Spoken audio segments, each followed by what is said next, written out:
தம்பி அண்ணாமலைகிட்டே நம்ம கேட்போம், நேருக்கு நேர கேட்போம், இந்தி எதற்காக தேவை எனக்கு? அண்ணன் இதுக்காக தேவைன்னு சொல்லுங்க. உங்க எல்லாத்தையும் இந்தி எதற்காக எனக்கு தேவை? ஒரு காரணம், எதற்காக எனக்கு தேவைன்னு சொல்லுங்க. தேச ஒற்றுமைக்கா? இந்திய படிச்சாதான் தேசம் ஒற்றுமையா இருக்கும்னா, என் மொழியை கொன்னுட்டு எங்க அம்மாவை கொன்னுட்டு உங்க அம்மா அம்மான்னு சொல்றதா தேசப்பற்றுனா? இது மாதிரி ஒரு தேச துரோகம் உலகத்தில் இருக்கா?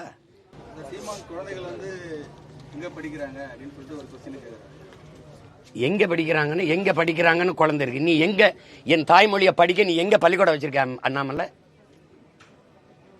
இந்தி படின்னு சொல்ற நீ, என் தமிழை படின்னு சொல்லலையே. நீ பள்ளிக்கூடமா வச்சிருக்கியா, சுடுகாடா வச்சிருக்கியா? என்ன கேள்வி வைக்கிறியா? அதிகாரத்தை ஓம் பிள்ளை எங்க பிடிக்குது? ஸ்டாலின் தமிழகத்துல சிறப்பான ஆட்சி நடக்குது, பாக்குறவங்க கண்ணில் தான் குறைபாடு இருக்கு, தன்னை எல்லாரும் அப்பான்னு அழைக்கிறாங்க அப்படின்னு குறிப்பிட்டிருக்கு. அப்பான்னா இப்படி பண்ணிட்டீங்களப்பா அப்படின்னு சொல்லியிருப்பாங்க. அவரை தவிரங்க, அவரை தவிர, அவர் கட்சிக்காரரை தவிர யாரையாவது ஒருவரை நல்லாட்சி நடக்குதுன்னு சொல்ல சொல்லுங்க. ஜெயலலிதா அம்மையார்னா அம்மா, இப்படி பேரறிஞர் அண்ணானா அண்ணா அப்படின்னு வந்துருச்சுல. இப்ப என்ன எல்லாரும் அண்ணன், வயதுல பெரியவங்க சின்னவங்க எல்லாரும் ஒரு அண்ணன். இப்ப எங்க தலைவர்னு எடுத்துக்கிட்டீங்கன்னா வயதுல பெரியவங்க சிலைவர்கள் கூட தம்பின்னு கூப்பிடுவாங்க, ஒரு குறியீடாயிருச்சு. அது மாதிரி அவர் தனக்கு அப்பா அப்படின்னு ஒரு குறியீடாக்கணும்னு நினைக்கிறார். அப்பான்னா அது அந்த சொல்லுக்கு ஒரு பெரிய புனிதம் இருக்கு, மாண்பு இருக்கு. எல்லா பிள்ளைகளையும் நல்லா படிக்க வைக்கணும், எல்லா பிள்ளைகளையும் நல்லா குடிக்க வைக்கக்கூடாது. அண்ணா பல்கலைக்கழகத்தில் பண்புணர்வுக்கு ஆளாக்கப்பட்டால பாலியல் வன்கொடுமைக்கு, அவளுக்கு யார் அப்பா? அந்த பிள்ளைக்கு யார் அப்பா? ஐயா தானா? இப்போ கள்ளச்சாராயம் வித்ததில்ல, இந்த மயிலாடுதுறையில் 2 பிள்ளைகளை, படிக்கிற பிள்ளைகளை வெட்டி கொண்டிருக்காங்கல்ல, செத்து விழுந்திருக்காங்கல்ல, அந்த பிள்ளைக்கு யாரப்பா? ஐயா தானா? இப்படிப்பட்ட அப்பா பார்க்கும்போது என்னப்பா இப்படி பன்றியலப்பான்னு கேட்க தோணுது. உங்களுடைய அந்த பாடத்திட்டத்தில் சமஸ்கிருதம் இருக்கா இல்லையா? ஏன் நான் சமஸ்கிருதம் படிக்கணும்? ஏன் படிக்கணும்? என் தாய்மொழியில படிக்கிற வாய்ப்பையே இழந்துட்டு இன்னொரு மொழியை நான் கட்டாயமா கற்கணுங்கிற கொடுங்கோன்மை, அந்த கொடுமையை யார் எப்படி சகிக்கிறது? எத்தனை ஜன்னல்கள் வீடுகளுக்கு இருக்க அத்தனை மொழிகளா, உலக மொழிகள் இருக்கட்டும், இந்தி இருக்கட்டும், அல்லது தெலுங்கு இருக்கட்டும், கன்னடம் இருக்கட்டும், மலையாளம் இருக்கட்டும், துளு இருக்கட்டும், போஜ்புரி இருக்கட்டும், மராட்டி இருக்கட்டும், அது பிரச்சனை கிடையாது. ஆனால் நுழைவாசலாக இருக்கிற தலைவாசலாக எங்கள் உயிர் மொழி தாய்மொழி தமிழ் தான் இருக்கணும். இந்த அதிகாரம் செய்யாது, இது செய்யாது, இது கோழைகளின் கூடாரம், இது செய்யாது, இது திரிஞ்சு சண்டை போடாது, பேசும். ஆளுங்கட்சியா இருக்கும்போது இந்தியை எதிர்க்காது, எதிர்கட்சியா இருக்கும்போது இந்தி தெரியாத போடாங்க. ஆளுங்கட்சிக்கும் போது கேல இந்தியா விளையாட்டு போட்டி நடத்தும். இந்திய ஆளுங்கட்சியா இருக்கும்போது, எதிர்கட்சியா இருக்கும்போது கோபேக் மோடிங்க, ஆளுங்கட்சியா வந்த பிறகு வெல்கம் மோடிங்க. அப்ப இந்தி தெரியாத போடா, இந்திக்காரனே வாடாங்கிறதா இவங்க கோட்பாடு. இதை கடைபிடிச்சாதான் உங்களுக்கு நாங்க நிதியை ஒதுக்கி தருவோங்கிறது. அது எந்த மாதிரியான மனப்போக்கு, எப்படியான நிர்வாகம், அது எப்படிப்பட்ட தலைமைன்னு நீங்க பார்க்கணும். இது எப்படி ஒரு ஜனநாயகமா இருக்கும்? இதை செய்தாதான் அப்படின்னு சொல்றது எப்படி சரியா இருக்கும்னு சொல்லு. உங்க காசை கேட்கல, மாநிலங்களின் நிதி வருவாய் தான், மாநிலங்கள் கொடுக்கிற வருவாயின் பெருக்கம்தான் மத்திய அரசு, இந்திய ஒன்றிய அரசுக்குன்னு ஒரு நிதி. நம்ம இப்படி கேட்போம், இந்திய அரசுக்கென்று வருவாய் பெருக்கத்துக்கு ஏதாவது வழி இருக்கா? ஏதாவது இருக்கா? மாநிலங்கள் கொடுக்கிற வருவாயின் பெருக்கம் தான், வரி வருவாயின் பெருக்கம் தான் உங்களுக்கான நிதி வளமை. அதை அந்தந்த மாநிலங்களுக்கு பொதுமைப்படுத்தி பிரித்து கொடுக்க வேண்டியது அரசினுடைய கடமை. அதுக்கு தான் பொது அமைப்பா ஒரு அரசுன்னு வைக்கிறோம். அப்ப நீங்க அதை வச்சுக்கிட்டு இதை செய்தால் தான் தருவோம், இதை செய்யலைன்னா தர முடியாது அப்படிங்கிறது இது சர்வாதிகாரம் அப்படின்னு இதை சொல்ல முடியாது. இது கொடுங்கோன்மை, இது கொடுங்கோன்மை, இது ஏற்கத்தக்கது அல்ல. இது நாட்டினுடைய இறையாண்மைக்கு, ஒருமைப்பாட்டுக்கு நேர் எதிரானது. இது ஒவ்வொரு தேசிய இனங்களுக்கும் உரிமை இருக்கு. அதனாலதான் மாநில தன்னாட்சிங்கிற முழக்கமே வந்தது, அதை முன்வைத்து போராட்டங்களும் வந்தது. அது உங்களுக்கே தெரியும். புரட்சியாளர் அண்ணல் அம்பேத்கர் இந்த அரசியல் சாசனத்தை எழுத போகிற போது சொன்னது, இதுவரைக்கும் இப்படி ஒரு சாசனம் இருந்ததில்லை, நாம உருவாக்க போறோம். ஆனால் இந்தியா ஒருமைப்பாடு மிக்க இறையாண்மை கொண்ட தேசமாக இருக்க வேண்டுமானால் எல்லா மொழிவழி தேசிய இனங்களுக்குமான முன்னுரிமை கொடுக்கப்பட வேணுங்கிறத அது சாசனத்தில் இல்லாமல் இருக்கலாம், வலியுறுத்தப்படாமல் இருக்கலாம், அது அழுத்தி சொல்லப்படாமல் இருக்கலாம். ஆனால் அதனுடைய ஆழ்ந்த கருத்து இதுதான். அப்போ அந்த மாதிரி இருக்குதான்னு பாருங்க. என் காசை எடுத்து வச்சுக்கிட்டு இதை செஞ்சால் தான் தருவேங்கிறது, இதை இப்படி பார்த்தா அது ஒரு திமிர்த்தனமாக தான் தெரியுது. இந்த மும்மொழி கொள்கையில் இருக்கிற இந்தி ஏன் அதை ஒரு திறந்த மனதோடு மனச்சான்றோடு விவாதிப்போம் எல்லாரும். இந்தி கட்டாயமாக கற்க வேண்டும்ங்கிற அவசியம் ஏன்? இந்த நாட்டில் இருக்கிற ஏழ்மை, வறுமை, பசி, பட்டினி, வேலையின்மை, இது எல்லாத்துக்கும் ஒரே மருந்தா இந்தி கற்பது தானா? இந்தி படிச்சே தீரணும் அப்படிங்கிற தேவை ஏன்? அதையே நீங்க வழிந்து திணிக்கிறீங்க. அதையே வழிந்து திணிக்கிறீங்க. ஒவ்வொரு நிலத்திற்கும் ஒவ்வொரு தேசிய இனத்திற்கும் ஒரு தாய்மொழி இருக்கு. மொழி வழியே தான் இங்கே தேசிய இனங்கள் நிலங்கள் பிரிக்கப்பட்டிருக்கு. சாதி வழியோ மத வழியோ கிடையாது. உலகம் முழுமைக்கும் அப்படி இல்லை. ஐரோப்பா முழுக்கும் ஒரே மதம்தான், கிறிஸ்தவர்கள் தான். பிறகு எதற்கு இத்தனை நாடுகள்? இந்தியாவிலிருந்து போன நாடு பாகிஸ்தான், ஒரே மதம்தான். எதற்கு பங்களாதேஷ்? மொழி வழியே தேசிய நிலங்கள் இனங்கள் அப்படிதான் பிரிஞ்சிருக்கு. இந்தியா மொழி வழியே தான் மாநிலங்கள் பிரிக்கப்பட்டிருக்கு.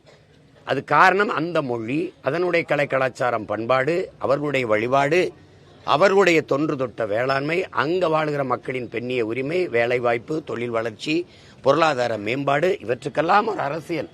அதுக்காக தான் மொழி வழியே மாநிலங்கள். சிறுகை எல்லாம் அவரவர் தனித்தனியா வீடு கட்டி குடியேறுவது அவரவர் வசதிக்கு வாழத்தான். அப்புறம் திருப்பி நீ ஒரே மொழி, எனக்கு என் தாய்மொழி இருக்குது, பயன்பாட்டு மொழியா ஆங்கிலம் இருக்குது, விரும்பினால் எம்மொழியும் கற்போம். அது இந்தியோ? ஏன் நான் தெலுங்கு கற்றுக்கூடாது? ஏன் நான் வங்காளம் கற்றுக்கூடாது? ஏன் நான் போஜ்பூரி படிக்கக்கூடாது? ஏன் கற்றுக்கூடாது? ஏன் நான் மராட்டி கற்றுக்கூடாது? எதை வேணாலும் கற்றுப்பேன், அது என் விருப்பம். நீ கட்டாயமா படிச்சாகணுங்கிறத எப்படி இருக்குது? உங்களுடைய அந்த பாடத்திட்டத்தில் சமஸ்கிருதம் இருக்கா இல்லையா? ஏன் நான் சமஸ்கிருதம் படிக்கணும்? ஏன் படிக்கணும்? என் தாய்மொழியில படிக்கிற வாய்ப்பையே இழந்துட்டு இன்னொரு மொழியை நான் கட்டாயமா கற்கணுங்கிற கொடுங்கோன்மையை, அந்த கொடுமையை யார் எப்படி சகிக்கிறது? எப்படி சகிக்கிறது? எந்த மொழிவழி தேசிய இனங்களின் மொழியை அழித்து அந்த அடையாளமே இல்லாம ஒழித்து ஒரு நாடோடி கூட்டமா இந்த நிலத்துல எங்களை வாழ வைக்க புரியல? எப்படி? எங்களுக்கு ஒரு மொழி கொள்கை இருக்குது. கொள்கை மொழி அவரவருக்கு. எனக்கு தமிழ், அவருக்கு தெலுங்கு, அவருக்கு கன்னடம், அவருக்கு மலையாளம், அவருக்கு துளு, அவருக்கு மராட்டியம், அவருக்கு இந்தி, அப்படிதான் இருக்கணும். கொள்கை மொழி தமிழ், கொள்கை மொழி இந்தி, கொள்கை மொழி இங்கிலீஷ், கொள்கை மொழி கன்னடம், கொள்கை மொழி தெலுங்கு, பயிற்று மொழி, பண்பாட்டு மொழி, பயன்பாட்டு மொழி, வழக்காடு மொழி, வழிபாட்டு மொழி, எல்லாம் என் தாய்மொழி. அவர் தாய்மொழி கன்னடம், அவர் தாய்மொழி மலையாளமன். கெடுவாய்ப்பா நமக்கு வெள்ளக்காரன் ஆண்டதுனால ஒரு ஆங்கிலம் வந்துடுச்சு. ஒரு பயன்பாட்டு மொழியா வச்சுக்கலாம், ஒரு தொடர்புக்கு. ஆனால் விரும்பினால் உலகத்தின் எம்மொழியும் இருக்கலாம். அது இந்தியும் இருக்கலாம், தெலுங்கு இருக்கலாம், மலையாளம் இருக்கலாம். அது கத்துக்கலாமே. இப்ப எங்க பிள்ளைகள் தெலுங்குல போய் இயக்க போறாங்க, நடிக்க போறாங்க, இங்க படிச்சுட்டு போறாங்களா, அங்க போய் கத்துக்கிறாங்களே, நல்லா பேசுறாங்களே, நல்லா பேசுறாங்க. இப்ப எங்க அண்ணன் சரத்குமார் இந்தியாவில் இருக்க எல்லா மொழியும் பேசுவாங்க. எனக்கு கட்டாயம் படிக்கணும்னு படிச்சாரா? அவர் தெரிஞ்சுக்கணும்னு படிச்சாப்ல. சொல்லுங்க. இப்ப அம்மையார் சுகாசினி எல்லாம் பல மொழிகள் பேசுவாங்க, ராதிகா எல்லாம் பல மொழிகள் பேசுவாங்க. ஐயா சுகாசினி இருக்காங்கல்ல, அவங்க எல்லா மொழியும் பேசுவாங்க, என் பிரெஞ்சு கூட பேசுவாங்க. விரும்பினால் எம்மொழியும் கற்போம். ஒவ்வொரு தேசியத்திற்கும் மொழி கொள்கை அப்படிதான் இருக்க முடியும். எம்மொழி தமிழ் கற்போம், நாங்கள் எங்கள் இனம் வாழ, உலகத்தின் எம்மொழியும் கற்போம், நாங்கள் வாழ. இப்படிதான் இருக்க முடியும் கோட்பாடு. அப்படிதான் இருக்க முடியும். இப்ப நாங்க என்ன நினைப்போம்னா, என்னுடைய வேர் வலுவா இருக்கணும், என்னுடைய மரம் உறுதியா இருக்கணும், என் கிளையில இலையில எத்தனை பறவையும் வந்து இருந்துட்டு போ, எனக்கு பிரச்சனை கிடையாது. என் வேரையே நீங்க காலி பண்ற. எத்தனை ஜன்னல்கள் வீடுகளுக்கு இருக்கு, அத்தனை மொழிகளா உலக மொழிகள் இருக்கட்டும், இந்தி இருக்கட்டும், அல்லது தெலுங்கு இருக்கட்டும், கன்னடம் இருக்கட்டும், மலையாளம் இருக்கட்டும், துளு இருக்கட்டும், போஜ்பூரி இருக்கட்டும், மராட்டி இருக்கட்டும், அது பிரச்சனை கிடையாது. ஆனால் நுழைவாசலாக இருக்கிற தலைவாசலாக எங்கள் உயிர் மொழி தாய்மொழி தமிழ் தான் இருக்கணும். உலகத்தில் எங்க போனாலும் நான் தமிழன்கிறதான் அடையாளம். உலகம் முழுமைக்கு அப்படிதான் அடையாளப்படுத்துறான். நான் பிரிட்டிஷ் கிடையாது, ஐ ஆம் இங்கிலீஷ் தான். நான் பிரான்ஸ் கிடையாது, ஐ ஆம் பிரெஞ்சு, அப்படிதான் அறிமுகப்படுத்துவான். அதை தான் நாங்களும் விரும்புகிறோம். இந்தியா ஒரு தேசம், அதுக்கு ஒரு மொழிங்கிறதெல்லாம் கொடுமையான போக்கு. இந்தியா பல தேசங்களின் ஐக்கியம், ஒன்றியம், யூனியன். அதை புரிஞ்சுக்கிட்டு நீங்க மாநிலங்கள் அவைதான் அது, பல மாநிலங்களின் அவைதான் அது. அதை புரிஞ்சுக்கிட்டு செய்யணும். தேவைன்னா இந்தி கத்துக்கிறோம், அது யாரும் எதிர்க்கல. முதல்ல இந்தி பள்ளிக்கூடம் இங்கே தான் திறக்கப்பட்டிருக்கு. அது ஐயா ராமசாமி பெரியார் தான் தொடங்கியிருக்காங்க. அது இந்தி பிரச்சார சபையெல்லாம் இங்கே இருக்குது. யாரும் இதெல்லாம் சொல்லலை. தேவைன்னா கற்றுக்குறாங்க, கற்றுக்கிட்டு தானே இருக்காங்க. நீ கட்டாயம் படித்து தான் ஆகணும்னா, அப்படி நாங்கள் கட்டாயம் தமிழ் படித்து தான் ஆகணுங்கும் போது நீங்கள் ஃபாசிசங்கிறீங்க, மொழி வெறிங்கிறீங்க, இன வெறிங்கிறீங்க, தமிழ் படித்தா வேலை கிடைக்குமாங்கிறீங்க, சோறு கடை. அப்போ ஒரு வெறியும் கோபம் வரும்பாரு. எப்படி இருக்குது அது? அதில் அதனால தான் நாங்கள் சொல்கிறோம், மும்மொழி கொள்கை, மோசடி கொள்கை, இருமொழி கொள்கை, ஏமாற்று கொள்கை. கொள்கை மொழி அவரவருக்கு அவரவர் தாய்மொழி தான் இருக்கணும். எனக்குன்னு சொல்லலை, இந்தியாவில் வாழ்கிற எல்லா இனங்களுக்கும் தான் இதை பேசுகிறோம். அதனால இந்த புதிய கல்விக் கொள்கையை ஏன்னா எல்லா அறிவார்ந்த பெருமக்களும் சொல்றது, இது நம் பிள்ளைகளுக்கு எழுதி வைக்கலாம், மரண சாசனம்ங்கிறாங்க. நான் நேற்று கூட பதிவு சொன்னேன், 10ஆம் வகுப்பு 12ஆம் வகுப்பு தேர்விலேயே தோல்விவிட்டா நம்ம பிள்ளைகள் தற்கொலைக்கு மரணத்திற்கு போயிடறாங்க, மரணத்தை முடிவா தேடிக்கிறாங்க, உயிரை மாய்ச்சிக்கிறாங்க, தோல்வியை தாங்க முடியாத அவ்வளவு மனமுதிர்ச்சியற்ற நிலையில இருக்கும்போது 3ஆம் வகுப்புல நீ பொதுத் தேர்வு வைக்கிற, 5ஆம் வகுப்புல வைக்கிற, 8ஆம் வகுப்புல வைக்கிற, அந்த வயசுல தோத்துருச்சு அந்த பிள்ளை அப்படின்னா பொதுத் தேர்வுல அந்த நெஞ்சுக்குள்ள நஞ்சு விழுந்துராதா? கல்விங்கிற வார்த்தை கசந்துராதா? பள்ளிக்கூடமே அதுக்கு நரகமா தெரிஞ்சிராதா? ஒரு மரணக்கூடமா தெரிஞ்சிராதா? என்னது தேர்வுனால ஒருத்தர் தேர்ச்சி பெற்று அறிவாளியா வந்துருவாருங்கிறது இப்ப பார்த்து எழுதுறவன்லாம் என்ன கணக்கில் எழுதுறேன்? நீட்டுன்னு வச்சிங்க, எல்லாம் மேலாளர் கதவுக்கு வெளியில நிக்கிறார், எல்லாம் புத்தகத்தை விரிச்சு வச்சு எழுதுறான். நீ 700 பேர் எழுதுறாருன்னு சொல்ற, ஆனா தேர்ச்சியில 800 பேர்னு அறிவிக்கிற. இதெல்லாம் வட இந்தியாவில் நடக்குதா இல்லை? வேணா என்கிட்ட சான்று இருக்கு, எடுத்து வேணா காட்டுறேன். இது என்ன மாதிரியான நிர்வாகம், இந்த மாதிரியான கட்டமைப்பு, எதை நோக்கி இந்த நாட்டை நகர்த்துறீங்க? இதுதான் பிரச்சனையா? 28 விழுக்காடு இரவு உணவு இல்லாம தூங்க போறான், பல கோடிக்கணக்கான பச்சிளம் குழந்தைகள் பசியோடு உறங்க போகுது, வேலையற்று பல கோடிக்கணக்கான இளைஞன் வீதியில நிக்கிறான். நீங்களே வந்து 2 கோடி இளைஞர்களுக்கு வேலை கொடுப்பேன்னு நீங்க கொடுத்து முடிச்சிட்டீல. என்ன நடந்துட்டு இருக்கு? எல்லாவற்றையும் தனியாருக்கு கொடுத்துட்டு தனிப்பெரும் முதலாளியின் லாப குவியலுக்கு தரகு வேலை பார்த்துக்கிட்டு நீங்க இந்திய படி இந்த கொள்கையை ஏத்துக்கிட்டா தான் நான் காசு தருவேன்னா, அதே இதை ஒரு வீரமாக நான் வந்து நீங்க என் நிலத்தின் வரி, சரக்கு மற்றும் சேவை வரி உட்பட ஒரு வரி உனக்கு வராது அப்படின்னு தடுத்து நிறுத்தினா என்ன பண்ணுவீங்க? இந்த அதிகாரம் செய்யாது, இது செய்யாது, இது கோழைகளின் கூடாரம், இது செய்யாது, இது திரிஞ்சு சண்டை போடாது, பேசும். ஆளுங்கட்சியா இருக்கும்போது இந்தியை எதிர்க்காது, எதிர்கட்சியா இருக்கும்போது இந்தி தெரியாத போடாங்க. ஆளுங்கட்சி இருக்கும்போது கேல இந்தியா விளையாட்டு போட்டி நடத்தும்.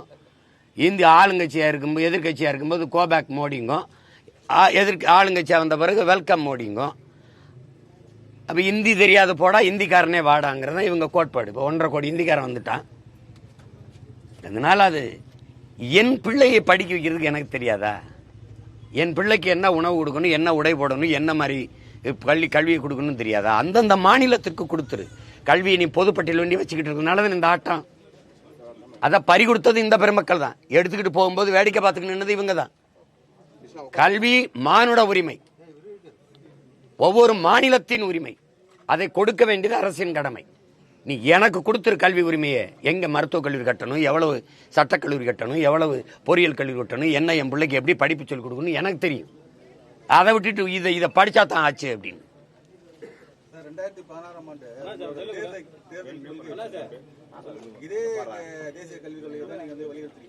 அதாவது பைத்தியக்காரத்தனா நீங்க படிச்சது அப்படி படிச்சிருக்கீங்க, அதுல அது அவர் சொல்லுவாருங்க. அவர் நல்லா படிக்கணும். ஐபிஎஸ் படிச்சு பார்த்ததுல அதுல எழுதியிருக்கு கொள்கை மொழி தமிழ்னு எழுதியிருக்கு. தலைப்பை படிக்கணும். இப்ப நான் சொன்னதான் எழுதியிருக்கேன். கொள்கை மொழி தமிழ், பயன்பாட்டு மொழி ஆங்கிலம், கட்டாய பாடமொழின்னு போட்டிருக்கேன். அதை கட்டாயமா படிக்க வைப்போம். உலகின் எல்லா மொழிகளும் விருப்ப மொழிகள், விரும்பினால் கற்போம், இந்தி உட்படன்னு போட்டிருக்கேன். எழுதுன வேணாம் தானே? அவர் சொல்லுவாரு முதல்ல தமிழனா இருந்து பேசணும். தம்பி அண்ணாமலைக்கிட்டே நம்ம கேட்போம், நேருக்கு நேர கேட்போம், இந்தி எதற்காக தேவை எனக்கு? அண்ணன் இதுக்காக தேவைன்னு சொல்லுங்க. உங்க எல்லாத்தையும் இந்தி எதற்காக எனக்கு தேவை? ஒரு காரணம், எதற்காக எனக்கு தேவைன்னு சொல்லுங்க. தேச ஒற்றுமைக்கா? இந்திய படிச்சாதான் தேசம் ஒற்றுமையா இருக்கும்னா என் மொழியை கொன்னுட்டு எங்க அம்மாவை கொன்னுட்டு உங்க அம்மா அம்மான்னு சொல்றதான் தேசப்பற்றுனா? இது மாதிரி ஒரு தேச துரோகம் உலகத்தில் இருக்கா? அப்படி என்ன எனக்கு தேச வேண்டி கிடக்கு சொல்லுங்க? இந்த நாடு நாடாவதற்கு முன்பே நிலைத்து வாழக்கூடிய மகன் நான். அது அண்ணாமலைக்கு தெரிஞ்சிருக்கணும். ஒரு தமிழனா இருந்தா உணர்ந்திருக்கணும் ஈன வரலாறு.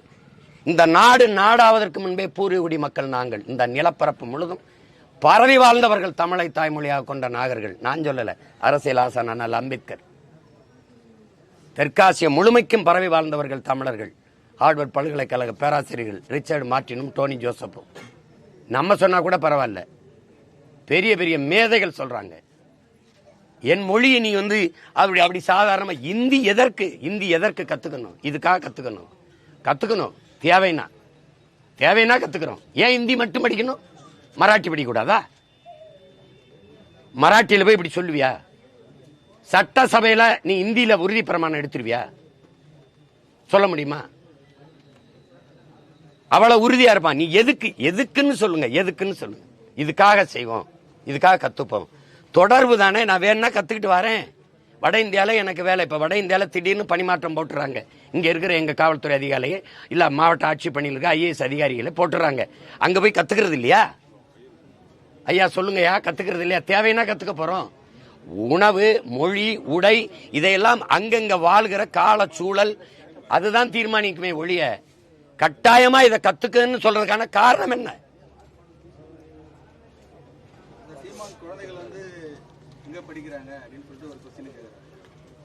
எங்க படிக்கிறாங்கன்னு குழந்தை இருக்கு. நீ எங்க என் தாய்மொழியை படிக்க நீ எங்க பள்ளிக்கூடம் வச்சிருக்க அண்ணாமலை? இந்தி படின்னு சொல்ற நீ, என் தமிழை படின்னு சொல்லலையே நீ. அப்புறம் தமிழ் படிக்க பள்ளிக்கூடம் எங்க வச்சிருக்க? பள்ளிக்கூடமா வச்சிருக்கியா, சுடுகாடா வச்சிருக்கியா? என்ன கேள்வி கேட்கிறியா? அதிகாரத்தை ஓம் பிள்ளை எங்க பிடிக்குது? இந்த நாட்டில் இருக்கிற அமைச்சர் பெருமக்கள், சட்டமன்ற உறுப்பினர், பாராளுமன்ற உறுப்பினர் ஒருத்தர் பிள்ளை அரசு பள்ளிக்கூடம் படிக்க ஏன் கேவலமா இருக்கு? பள்ளிக்கூடம் அல்ல, சுடுகாடா இருக்கு. சுடுகாடு நட்சத்திர விடுதியா இருக்கு, கட்டி வச்சிருக்க. அப்படி தமிழ் படிக்க வாய்ப்பு வச்சிருக்கியா? 50,000 பேர் 10ஆம் வகுப்பு பொதுத் தேர்வில் தமிழ் தாய்மொழி தேர்வு எழுத வரல. திட்டமிட்டு என் மொழியை அழிச்சிட்டு சீமா மக எங்க படிக்கிறேன்? எங்க படிச்சா உனக்கு என்ன? நீ படிக்க வாய்ப்பு கூட அங்க வந்து படிப்பான். நான் எதுக்கு போராடுறேன் தெரியுமா? என் பிள்ளைகளுக்கு வந்த மாதிரி ஒரு தாய்மொழி எழுத படிக்க தெரியாம 3 தலைமுறை இந்த திராவிட ஆட்சிகள் உருவாக்கிடுச்சு. அந்த நிலையில் மாத்தணும் தான் நான் அதிகாரத்துக்கு வர துடிக்கிறேன். தமிழ் பயிற்று மொழி, ஆங்கிலம் கட்டாய பாடமொழி, எந்நாட்டு அறிவியலை, எந்நாட்டு புவியியலை, எந்நாட்டு வேளாண்மையை, எந்நாட்டு வரலாறு எதற்கு நான் ஆங்கிலத்தில் படிக்கணுங்கிறத எங்களுடைய கேள்வி. எந்நாட்டு வேளாண்மையை நான் எதுக்கு இங்கிலீஷில் படிக்கணும்? கத்தரிக்காய் வெண்டைக்காய் எப்படி விளைய வைக்கிறதுன்னு அமெரிக்கா ஆசிரியர்கள் போய் நாட போறேன்னா, இங்கிலாந்துல போய் நாட போறேன்னா, என் நாட்டு வேளாண் கல்வி எதுக்கு நான் இங்கிலீஷ்ல படிக்கணும்? இதுதான் எங்கள் கேள்வி. தமிழ் பயிற்று மொழி, ஆங்கிலம் கட்டாய பாடமொழி, உலகத்தின் எல்லா மொழிகளும் விருப்ப மொழி. அதில் இந்தியும் வரலாம், தெலுங்கும் வரலாம், மலையாளம் வரலாம், கன்னடம் வரலாம், துளுவும் வரலாம், உருதும் வரலாம், மராட்டியும் வரலாம், போஜ்பூரியும் வரலாம், எதுவும் வரலாம். அது என் பிள்ளைய விரும்பணும். ஐயா நான் அங்கே போகிறேன், அந்த இடத்துல வேலை வருது, எனக்கு பிரான்ஸில் வேலை வருது, எனக்கு வட இந்தியாவில் வேலை வருது, ஹிந்தி தெரிஞ்சுக்கிட்டா நல்லதாக இருக்கும் அப்படின்னு. ஹிந்தி தெரிஞ்சால்தான் நீங்கள் இந்த நாட்டில் வாழ முடியும், ஹிந்தி தெரிஞ்சால்தான் இந்த நாட்டின் குடிமக்கள் அப்படின்னு சொல்றது இருக்குல்ல, அதை ஏற்க முடியாது.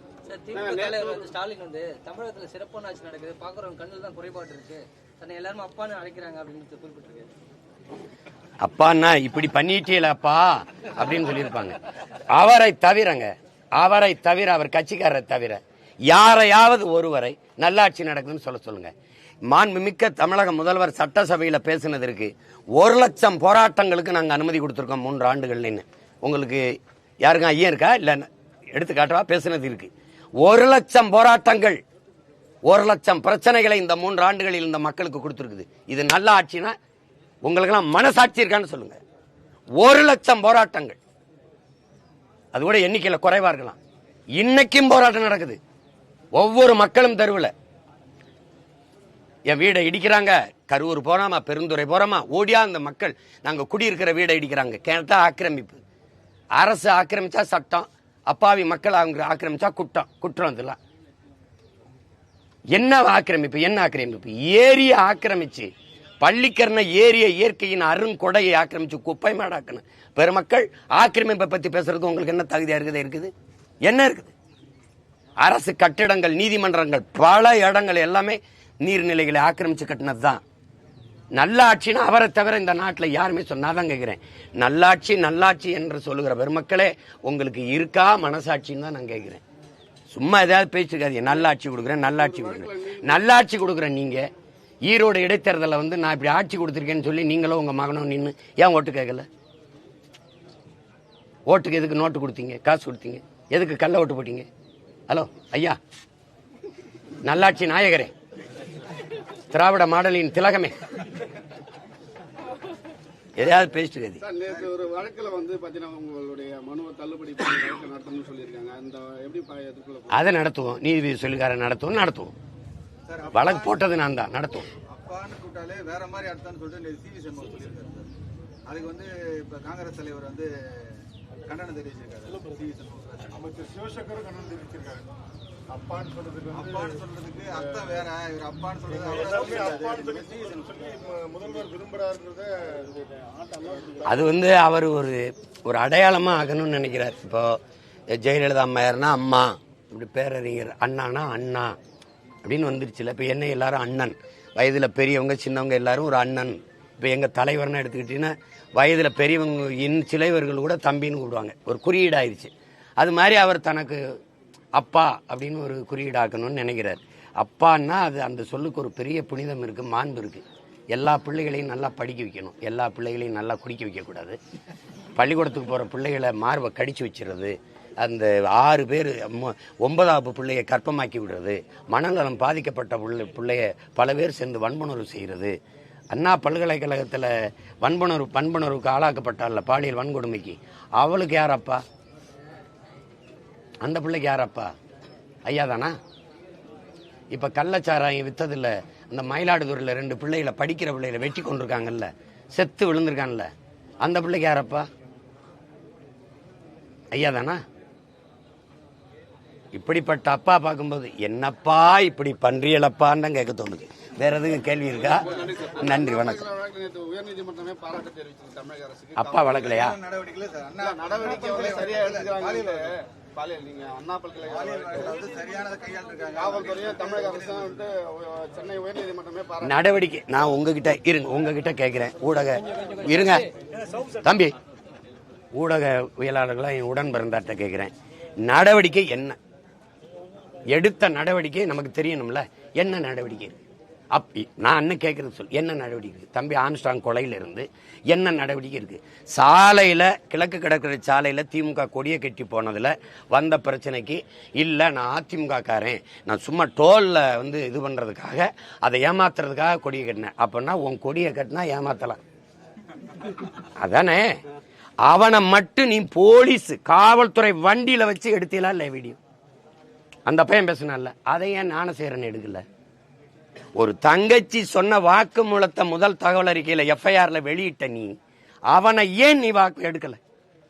எதனால அப்படி பண்ண சார்? தெரியாம பண்ணிட்டேன் சார், இப்படி பண்ணிட்டேன் சார், இதுக்கு முன்னாடி இப்படி பண்ண சார், இப்படி பண்ண, ஏன் எடுத்து வெளியில? தம்பி ஆம்ஸ்ட்ராங் கொலையில இத்தனை கைதிகளை கைது பண்ணிருக்கீல்ல, 3 பேரை என்கவுண்டர் பண்ணல, கண்டதும் சுட்டு கொண்டிருக்கீல, எதுக்காக கொன்னீங்க? காரணம் சொல்லுங்க. ஏன் அவனை கொன்னீங்க? அவன் தான் குற்றவாளியா? அவன் தான் திட்டம் திட்டினானா? அப்படின்னா அது வெளியில சொல்லணும்ல. தப்புன்னு சுட்டு போடுறதுக்கானது. சுட்டு ஏன் போடணும்? ஒரு குற்ற வழக்கில் சம்பந்தப்பட்டவனை இதுக்காக ஆம்ஸ்ட்ராங்க கொன்னாங்க, இதுதான் காரணம், இதுக்கு காரணகர்த்தா இவர் திட்டமிட்டு கொடுத்தார், இவர் கொலைக்கு இவ்வளவு காசு கொடுத்தார், இந்த நோக்கத்துக்காக இதுக்காக நாங்க கொன்னோம் அப்படின்னு ஏன் அந்த கைதியில வேன்ல ஏத்திட்டு போற அவன்ல ஒருத்தனை நீ வாக்கு எடுத்து வீடியோ போடல? இதுல நடவடிக்கை சொல்லுங்க. இந்த கையில ஒரு கட்டு போட்டீங்க, இந்த கையில ஒரு கட்டு போட்டீங்க, எல்லா குற்றவாளிக்கும் செய்யறதானே?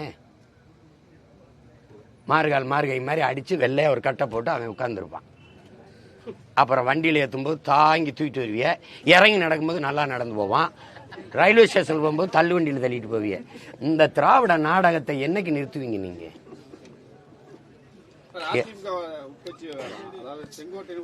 நீங்களே சொல்லிட்டீங்க உட்கட்சி விவகாரம். எத்தனை விவகாரம் ஒரு கட்சிக்கு இருந்தாலும் நாட்டுக்கும் மக்களுக்கும் பிரச்சனை என்ன? அதனால பிரச்சனையா பேசுவோம். அது பிரச்சனை இல்லைல்ல, விட்டுருவோம்.